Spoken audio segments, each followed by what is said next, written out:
Cette semaine à l'émission, on revient sur le dossier de la bactérie E. coli à Bonaventure. On parle des horaires de faction des ambulanciers. On va démystifier ça ensemble avec André Tremblay-Roy. On parlera également de panier Noël ainsi que du service de popote roulante avec Jacques Langelier du Centre d'action bénévole Gascon-Percé. Nathalie Bugeaud soulignera une journée importante cette semaine. Les détails un petit peu plus tard à l'émission. Également, on vous fait découvrir le Centre de la joie de vivre et finalement, on vous partage les activités à venir du côté de l'OCPAC.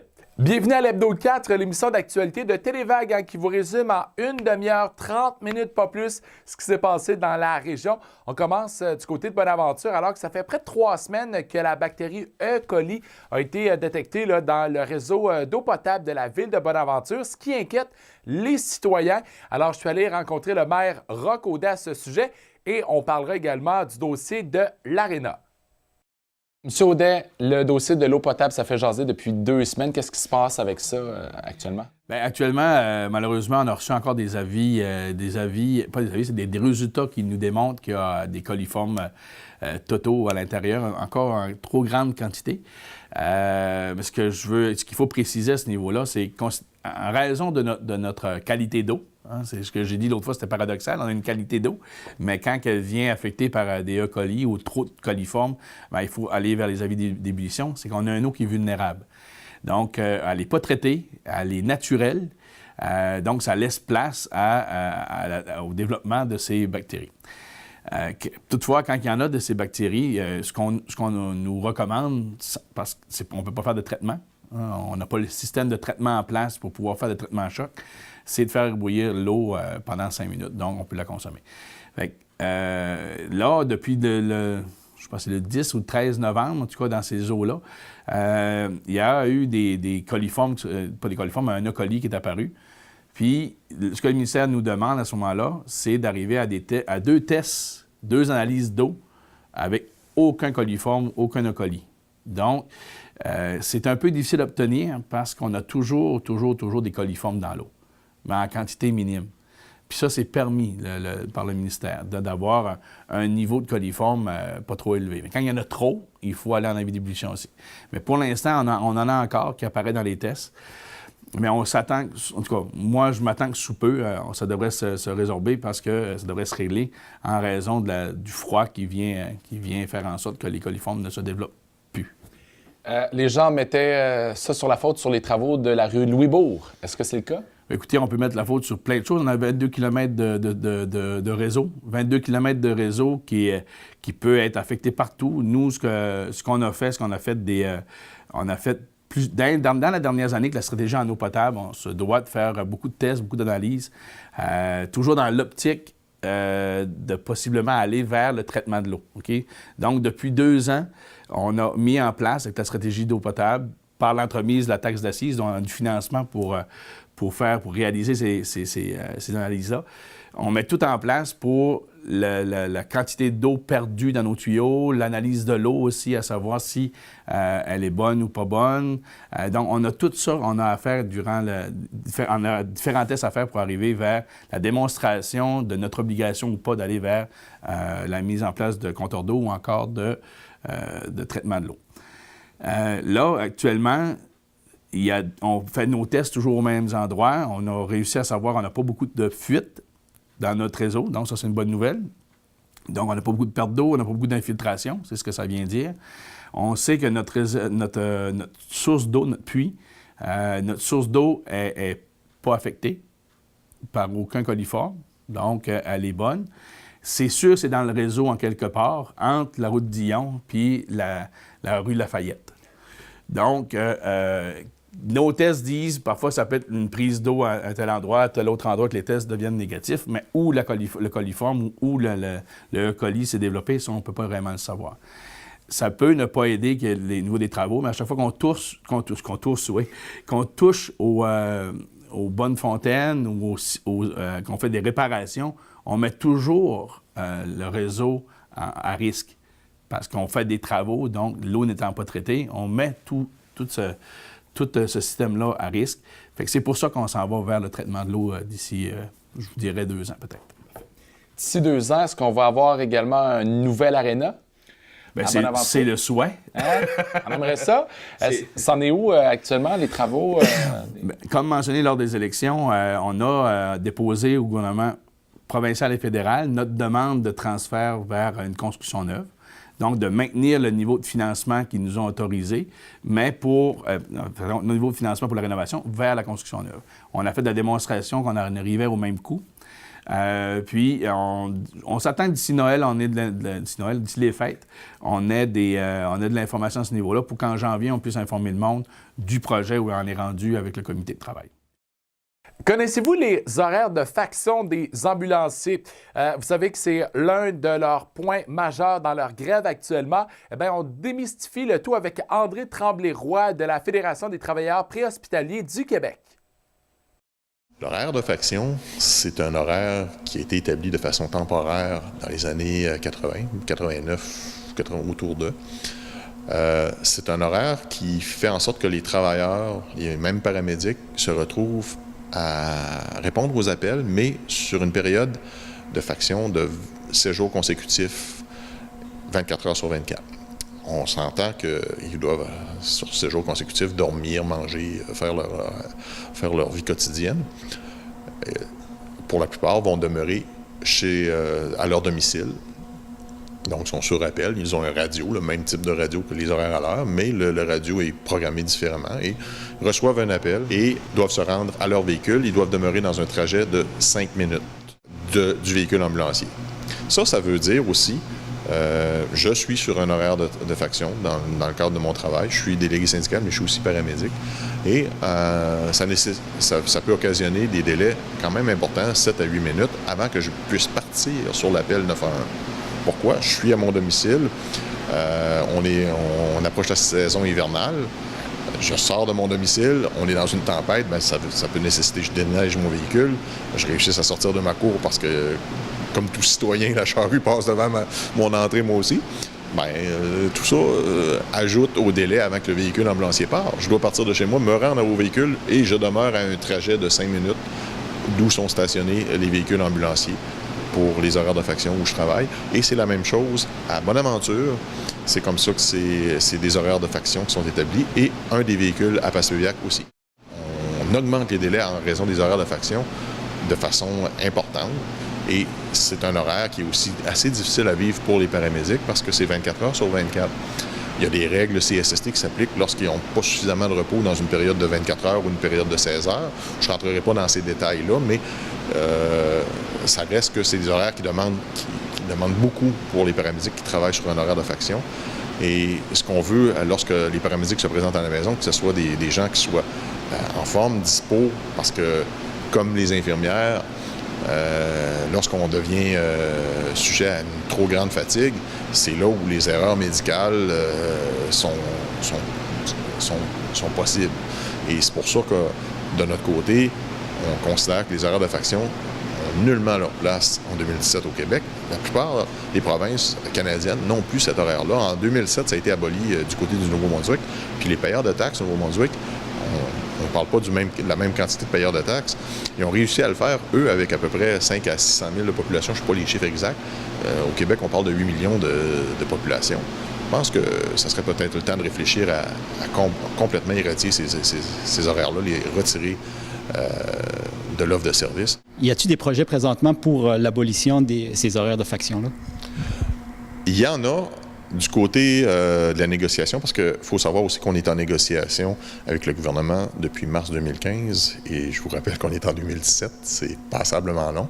Et une de nos demandes, c'est carrément de voir à l'abolition des horaires de faction, et tous syndicats confondus, parce qu'il y a plusieurs syndicats dans le milieu préhospitalier, donc les services ambulanciers, tous les syndicats réclament l'abolition des horaires de faction. Il y a eu une étude en 2007, le rapport Gauthier, sur lequel tous les intervenants se sont entendus. On parle là, du ministère, des entreprises ambulancières, Urgence Santé. Urgence Santé n'ont pas d'horaire de faction en passant. Mais tous les intervenants du milieu se sont entendus pour dire que le rapport Gauthier identifiait bien les bons paramètres pour procéder à l'élimination de ces horaires-là. Ce qui est réclamé dans la présente négociation, on veut l'abolition des horaires de faction selon les paramètres du rapport Gauthier. Ce rapport-là a fait l'unanimité. On veut que le gouvernement, dans l'abolition des horaires de faction, tienne compte de la charge de travail qui est donnée aux gens qui travaillent sur ces horaires-là, les horaires de faction. Pas juste le nombre d'appels. Il y a peut-être moins d'appels dans certaines régions, il y a moins d'appels, mais il y a une charge de travail considérable, étant donné que les trajets, les distances sont plus élevées que dans les régions urbaines. C'est donc ça qu'on demande.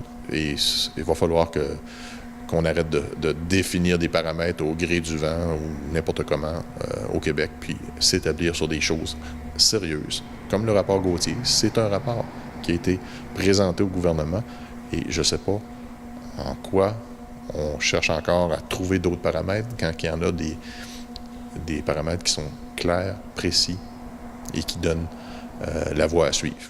Dimanche, c'était la guignolée dans toutes les municipalités gaspésiennes et là, c'est l'heure de la distribution. Alors, je parle de panier de Noël, mais également d'un autre service qu'on offre au Centre d'action bénévole Gascon-Percé, soit la popote roulante avec Jacques Langelier. Est-ce qu'il y a une augmentation des demandes à chaque année pour les paniers de Noël? À chaque année, il y a toujours une légère augmentation. Ce vers quoi on tend cette année, si on parle de cette année, là, on pense qu'on va se situer à peu près vers le même nombre que l'année passée. Ce qui était de? 300. Pour la MRC Rocher-Percé. Oui, et j'aime bien répéter que tous ceux qui répondent aux critères reçoivent un panier de Noël.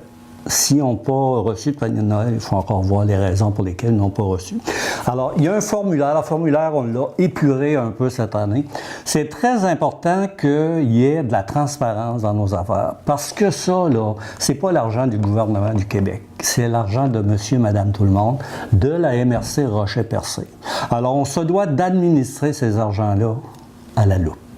Alors, c'est pour ça qu'on ne se gêne pas, puis même que les gens n'ont pas de problème avec ça, ils adhèrent assez vite à cette formule-là. C'est un formulaire où on demande quelques renseignements sur la personne, les revenus et les dépenses. Et on dit clairement que si on n'a pas les preuves, c'est facile de dire je paye 100 pièces de loyer, que je paye ici, que je paye ça, mais depuis quelques années, on exige les preuves des paiements, des revenus et des dépenses. Ça veut dire que si moi, j'ai travaillé à temps partiel ou j'ai des revenus d'aide sociale, j'ai tel montant, moi j'ai besoin de voir la preuve, soit dans le livre bancaire s'ils sont à l'aise de nous le montrer, ou soit un papier de l'aide sociale qui dit voici le montant que cette personne-là a gagné, gagne par mois. Il y a aussi le fait qu'il y a des dépenses de reliées à ça. Alors moi, j'ai besoin de voir les preuves de toutes les dépenses. Tu gagnes, je sais pas, mais tu payes 150 $ d'électricité par mois. J'ai besoin de le voir. Puis je veux pas des factures non plus de l'année passée. Je veux des factures des 2 derniers mois. Puis pour les gens qui disent, ouais, mais vous rentrez quand même dans notre vie personnelle, oui. C'est vrai, mais on n'a pas le choix. Si on veut administrer ces argents-là avec transparence, on doit du respect à tous les donateurs. Donc, on est obligé de faire ça pour éviter les abus et s'assurer que ça aille à la bonne place. On n'a pas le choix. C'est sûr que c'est par souci de transparence, puis ça, on va tenir mordicus à ça. Alors, il y a une date limite pour faire la demande, c'est le 8 décembre. Et on dit qu'à partir du 11 décembre, je pense que le 8, c'est un vendredi, à partir du 15, à partir du 11, les gens peuvent appeler pour savoir, bon, j'ai fait une demande de panier de Noël, est-ce que j'ai été accepté? Oui. Cette année, on a 2 formules. On a gardé les 2 formules de l'année passée. On a des bons d'achat qui vont être pour la majorité, je pense. Et il va aussi avoir, moi, j'ai été commandité avec des sacs de réutilisables. IGA de Chandler m'en a donné, Super C de Chandler en a donné. Fait qu'au lieu de faire des boîtes de Noël pour le restant, parce qu'on reçoit beaucoup de denrées aussi, on va faire des sacs. Alors, disons, 3 sacs pleins équivaut à une boîte normale de bouffe de Noël, ce qui fait que ça va être plus pratique pour soulever les denrées qu'aller les chercher. Et plus écologique. Et plus écologique. Ça roule la popote roulante également? Popote roulante, ça va très bien. Ça, Pat, c'est un service qui existe depuis 20-25 ans. Ça a commencé petit à petit. Plus la population vieillit, plus elle est peut-être en perte d'autonomie. Donc, on voit là aussi un accroissement des personnes qui demandent des services parce qu'à ce moment-là, qu'est-ce que tu veux, il y a des pertes d'autonomie, ils sont sans ressources. Alors, on offre la popote roulante et à partir de là, on a eu aussi, avec la contribution du Centre d'action bénévole de Maria, des repas congelés. Les fameux repas congelés, là, La popote roulante, c'est 2 jours par semaine. On ne peut pas le faire plus à cause des budgets. Mais à quelque part, on est allé chercher, comme je te dis en collaboration avec le Centre de Maria, des repas congelés qui peuvent être une alternative aussi à une suite pour les de la popote roulante. 3-4 Tu sais, jours. ça peut, parce que moi, j'ai goûté personnellement, c'est des bons repas. Il y a toutes sortes, il y a pas une quinzaine de sortes. Il y a du poisson, il y a de la viande. Puis c'est assez copieux aussi. J'en ai pour un très bon repas là-dedans. Alors, la popote roulante, jusqu'à maintenant, c'est 4 $ du repas. Les repas congelés, on les garde au même prix également. Sauf que pour les repas congelés, on ne peut pas les livrer. On dit à la personne, assurez-vous d'avoir une ressource qui vient chercher les repas. Et jusqu'à maintenant, ça fonctionne Directement ici? très bien. Oui, ça fonctionne très bien. La personne peut venir, on va aller avec elle où sont les repas. Voici les sortes, qu'est-ce que tu veux. Mais c'est sûr que c'est des personnes en perte d'autonomie, en problème de mobilité, qui ont des problèmes de santé, qui sont isolés, qui n'ont pas de ressources, qui font que avoir 2 repas par semaine au niveau de la popote. Bien, ça va faire en sorte que leur qualité de vie va être améliorée et peut-être qu'ils vont rester plus longtemps chez eux à domicile. Et le repas congelé, il a le même but. Parfait. Les gens qui désirent s'informer, devenir bénévoles également. 689-6023 ou s'ils veulent venir nous voir, c'est toujours avec plaisir qu'on va les recevoir au 390 René Lévesque West à Chandler. Vous savez, dans un centre d'action bénévole, les bénévoles, c'est important. Et le 5 décembre, c'est la Journée internationale des bénévoles. Et Nathalie Bugeaud, la directrice du centre d'action bénévole Saint-Siméon-Port-Daniel, tenait à vous remercier. 5 décembre, Journée internationale des bénévoles, journée décrétée par l'Organisation des Nations unies en 1985. Donc, le 5 décembre, journée de reconnaissance, journée pour reconnaître tout l'engagement qu'a les bénévoles dans nos communautés. 5 décembre, je vous lance un petit défi en tant que directrice du Centre d'action bénévole Saint-Siméon-Port-Daniel. Je vous lance le défi d'appeler un bénévole. Autour de nous, on connaît tous quelqu'un qui s'engage, un voisin, une voisine, une amie, qui s'engage pour nos communautés, que ce soit au niveau de la famille, que ce soit dans différents secteurs. Donc, le 5 décembre, on prend quelques minutes, on prend le temps de saluer une bénévole, de lui dire merci de son engagement dans la communauté. Donc, au nom du Centre d'action bénévole Saint-Siméon-Port-Daniel, on vous lance ce défi et on veut aussi profiter de l'occasion pour remercier tous les bénévoles qui œuvrent dans les différents secteurs, que ce soit au niveau communautaire, humanitaire, loisirs, sport, que ce soit au niveau de la culture, de l'environnement, dans les différents secteurs, santé, services sociaux. On vous remercie et surtout, on vous félicite de ce que vous faites pour votre milieu. Et enfin, on veut saluer tout l'engagement de nos bénévoles, c'est-à-dire les gens qui œuvrent pour le Centre d'action bénévole Saint-Siméon-Port-Daniel.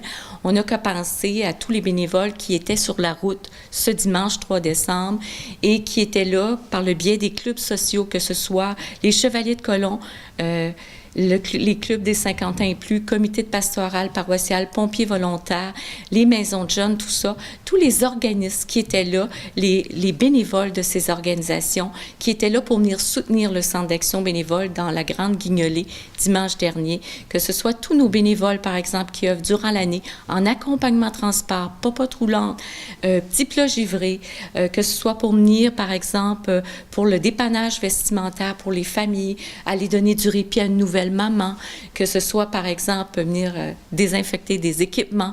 On n'a qu'à penser, vous savez, dans un centre d'action bénévole, il y a les visites amicales, les bonjours quotidiens. Il y a 21 postes de travail bénévole. Donc, à vous tous et toutes qui vous engagez dans votre communauté, qui vous engagez au sein du centre d'action bénévole, on vous dit merci. Donc, au nom de toute l'équipe de travail et des membres du conseil d'administration, merci et bonne journée du 5 décembre. Aujourd'hui, à l'Hebdo 4, on vous fait découvrir l'organisme, le Centre La Joie de vivre, qui supporte les gens là, avec une difficulté physique, intellectuelle ou sensorielle. Alors, un beau résumé avec Nathalie Kearney. Bonne découverte. Le Centre La Joie de vivre, c'est un organisme sans but lucratif dont la mission est vouée à la défense de droits et à l'amélioration de la qualité de vie des personnes handicapées de la MRC du Rocher-Percé. Et nous offrons comme service de l'écoute, de l'accompagnement, des interventions individuelles ou de groupe, du support téléphonique ou de personne à personne. Nous offrons du répit aux familles d'accueil et aux aidants naturels. Nous offrons aussi des services de référence dans d'autres associations et domaines communautaires. Puis nous offrons aussi des ateliers de type culturel, social, sportif, tout en favorisant l'intégration sociale des personnes handicapées dans la MRC. Nos services s'adressent à une clientèle en déficience intellectuelle, déficience physique, troubles du spectre de l'autisme et psychique. Puis la clientèle, c'est entre 5 et 80 ans à peu près. L'été, nous avons des camps de jour pour justement les jeunes qui fréquentent l'école. C'est pour les 5-21 ans. Nous avons un camp de jour ici à la Joie de Vivre. Puis nous faisons l'intégration aussi à la base plein air de Bellefeuille. Nous avons un très bon partenariat avec eux. Puis ici à la Joie de Vivre, ben, c'est ça, on fait beaucoup d'activités là, d'intégration dans la communauté. Entre autres, on fait des activités sportives. Nous avons une équipe d'athlétisme, on a une équipe d'hockey intérieur, on va jouer au hockey, on fait aussi des sorties au cinéma, on fait des sorties, on assiste à des spectacles, comme exemple à New Richmond, à Chandler, à Gaspé. On essaie de faire beaucoup d'intégration dans la communauté pour que la personne handicapée soit reconnue puis qu'elle puisse prendre sa place dans la société. Non, c'est trippant, j'aime ça, ça nous fait quelque chose. Après, ça n'a rien à faire chez nous, puis sur le Nintendo, tout de même, mais ça nous fait une sortie, ça nous fait... Parce que lundi, nous autres, on ne revient pas ici, on appelle le lundi, puis ça part du mardi jusqu'au vendredi. Okay. Puis vous pouvez passer toute la journée ici et faire des activités. Oui, ça matin jusqu'à de 8h jusqu'à 3h. Puis s'il y en a d'autres qui seraient intéressés à venir participer, c'est quoi que tu leur dirais? Venez, c'est vraiment le fun, ça vaut la peine parce que on s'ennuie pas, puis on fait plein de choses. Les personnes qui sont intéressées à participer, de quelle manière ça fonctionne? Il faut qu'ils rentrent en communication avec vous puis ils s'inscrivent?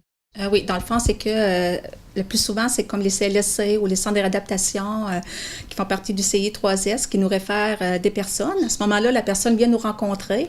Puis, bon, on élabore avec elle qu'est-ce qu'elle aime faire comme activité, qu'est-ce qu'elle recherche en fait là, dans nos services. Puis à la suite de ça, ben, on procède à l'inscription, puis on appelle la personne à toutes les semaines, les lundis, on fait nos appels pour leur proposer nos activités de la semaine, s'ils veulent y participer ou pas. Puis le centre ici, ça existe depuis combien de temps? Ça existe depuis 1978, donc on va fêter nos 40e anniversaire en mai prochain. Puis on compte 78 membres actifs présentement. Y a-t-il une limite de participants qui peuvent participer aux activités? Bien, ça dépend vraiment de l'activité qu'on va faire. Comme exemple, aujourd'hui, on a une activité de théâtre, fait qu'on a une vingtaine de personnes. Demain, on fait une sortie intégration au centre d'achat. Là, on a moins de personnes, on a seulement 5. Ça dépend vraiment de l'activité, de l'intérêt des personnes aussi à participer à cette activité-là. Mais généralement, on a souvent entre 15 à 20 personnes par activité. Nous avons 4 activités par semaine, du mardi au vendredi. Puis le lundi, c'est la planification de la semaine, dans le fond. Ah, les grandes pièces. Les grandes pièces de théâtre. Forcément, OK? Là, t'es comme toute dramatique. Là, Pat va rentrer, il va dire hey, salut, je m'appelle Molière. Écrivain. Écrivain de pièces et de poésie. Là, toi, tu vas faire ah ouais? Montre-moi dans ça pour voir. Et toi, Pat, là, tu tournes vers le public. De même, là, tu tournes vers le public, tu fais qu'est-ce que je pourrais bien montrer à un aussi grand homme? Tout le monde commence à shaker. Quand que tu vas te dire homme, lui, là, c'est là qu'il se met à shaker. Là, toi, tu le regardes. Ah ouais. Ah, les grandes pièces, ça. Un homme se présente à lui et se nomme. Yo, je m'appelle Molière, écrivain de pièces de poésie. Pour terminer l'émission, Cindy Bugeaud nous parle des causeries mensuelles offertes par LogPac. Alors aujourd'hui, je voulais vous parler des causeries mensuelles qu'on offre à LogPac depuis quelques années. Alors tout ça a commencé il y a une quinzaine d'années avec des groupes d'entraide qu'on offrait pour les personnes atteintes de cancer. On en avait pour les proches également. Et ensuite, d'année en année, on en est venu avoir des groupes plus ouverts et non fermés et d'aller chercher autant les personnes atteintes de cancer que les proches aussi, et durant toutes les étapes de la maladie. Alors, dès l'annonce du diagnostic, à la rémission, toutes les personnes qui sont touchées de près ou de loin par la maladie, ou simplement les gens qui ont à cœur leur santé. Alors, on fait la promotion des saines habitudes de vie. On va aborder des thèmes dans ces causeries mensuelles-là au niveau du cheminement personnel. Donc, comment essayer de parfaire son quotidien, d'aller chercher des trucs qui sont faciles, qui sont efficaces pour mieux vivre mon quotidien à la maison. Donc, ça peut être des sujets autant au niveau du stress, au niveau de l'alimentation, les émotions, comment apprendre à dire non, comment mieux vivre en général. Donc, c'est vraiment des termes qui sont abordés, que les gens nous demandent, en fait, de discuter. Alors, on peut soit venir chercher de l'information ou soit aussi qu'on peut venir partager un peu notre vécu ou des choses qu'on a envie de partager entre personnes qui vivent un petit peu les mêmes choses.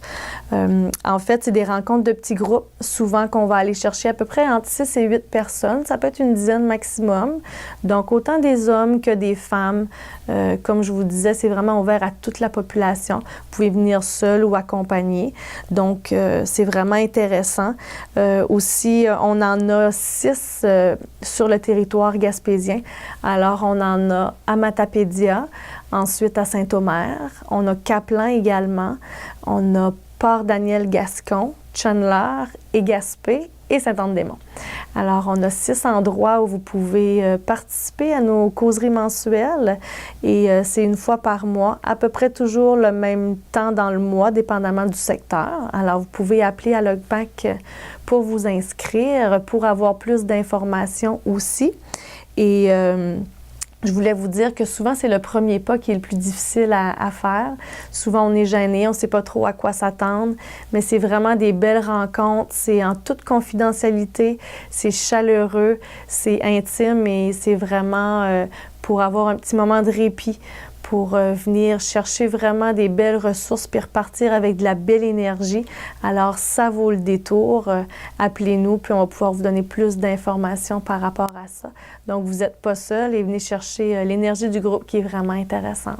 Alors, n'hésitez pas à nous téléphoner. On a des numéros. Donc, numéro à l'OGPAC à Maria, au bureau chef, qui est le 418-759-5050. Ou on a un numéro sans frais également sur tout le territoire, qui est le 1-888-924-5050. Alors, au plaisir de vous y voir. Comme vous le savez, dimanche se tenait la guignolée partout sur le territoire. Donc, dans le prochain bulletin, on vous fera bien sûr un résumé complet de ce qui a été récolté dans le secteur de Chandler et Saint-Siméon, Port-Daniel. D'ici là, soyez généreux. L'argent amassé servira bien sûr aux gens, aux familles les plus démunies de la région.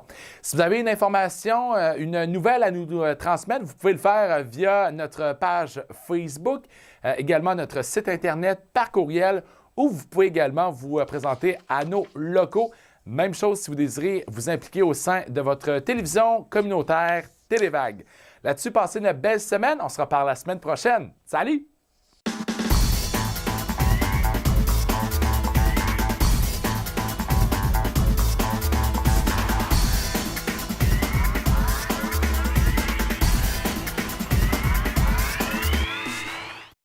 Ah, le temps des fêtes et ses traditions. La dinde de Sonia et ses atokas. Charlie et son beau petit costume. Le fameux pain sandwich et les... Ouais, non, merci ma tante, j'ai faim. Le sapin, puis... Hey, les cadeaux! La grande table et la pauvre allonge. Et depuis 1984, il y a nous, l'Opération Nez Rouge, un classique du temps des fêtes. Cette année encore, appelez un ami, un taxi ou l'Opération Nez Rouge.